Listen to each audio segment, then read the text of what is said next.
આપણી માં છે, દીકરી આપીને દીકરો લે.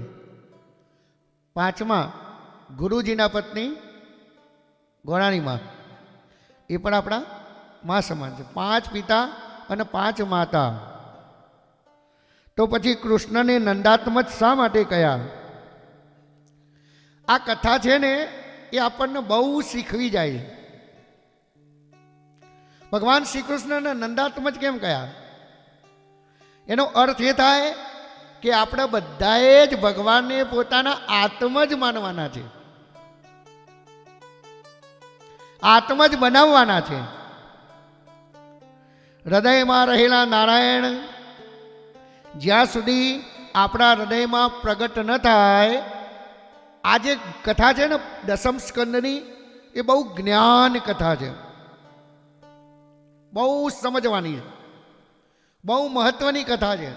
એટલે આપણે કાલ બધા ગયા હતા ને, મેં કીધું ચલો આ કથા કાલ આપણે સવારે કરીશું, બીજા સત્રમાં લઈશું. પણ આ કથા છે ને એ કથા છોડવાની નથી, બહુ જ્ઞાન કથા છે. દસમ સ્કંદ, દ્વિતીય સ્કંદ, પંચમ સ્કંદ, એ સ્કંદ છે ને બહુ સમજવાના છે. બરાબર સમજશો ને તો ઠીક, નહીં તો પછી ઉપરથી જાય. એટલે કહ્યું છે કે હૃદયમાં જ્યાં સુધી રહેલા નારાયણ પ્રગટ ન થાય ત્યાં સુધી જાતા લાદ થતો નથી. નંદસ્ત્વાત્મજ ઉત્પન્ને જાતા લાદો મહામના. જ્યાં સુધી હૃદયમાં રહેલા નારાયણ પ્રગટ ન થાય ત્યાં સુધી જાતા લાદ થતો નથી. અનુભૂતિ ઉછીની છે જ નહીં, અનુભૂતિ સ્વયં કરવી પડે. અમુક વસ્તુમાં પ્રોક્સી ના ચાલે, સ્વયં જ કરવું પડે. સ્કૂલમાં કદાચ ટીચર એક ટીચર ના આવે ને તો બીજા ટીચર જાય ભણાવી શકે પ્રોક્સીમાં, પણ અનુભૂતિ છે ને એ જાતે જ કરવી પડે. 4 અનુભૂતિ જાતે કરવાની. એક તો ભોજન જાતે કરવું પડે ને. બીજાને કંઈક કહેવાય મને ભૂખ લાગી છે તું જમી લે, એ તો એ ડરાઈ જાય ને, આપણે તો એવા ને એવા ભૂખ્યા જ રહીએ.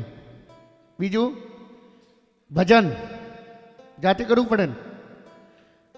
એમ કહેવાય મારા પાસે ટાઈમ નથી, તું 2 મારા ફેરવી દે, એને પુણ્ય મળે, આપણને કંઈ મળે નહીં. ભોજન, ભજન. ત્રીજું કયું? લગન જાતે કરવું પડે ને. એમ કહેવાય ટાઈમ નથી તું જઈ આય, તો પેલાનું ઠેકવાનું પડે ને, આપણે તો એવા ને એવા. ચોથું મરણ, આ જાતે જ જવું પડે ને. યમરાજ આવત કેમ કહેવાય બાજુવાળાને લઈ જા. અનુભૂતિ સ્વયં કરવી પડે, અનુભૂતિ ઉછીની મળતી નથી. એટલા માટે કહ્યું હરિવ્યાપક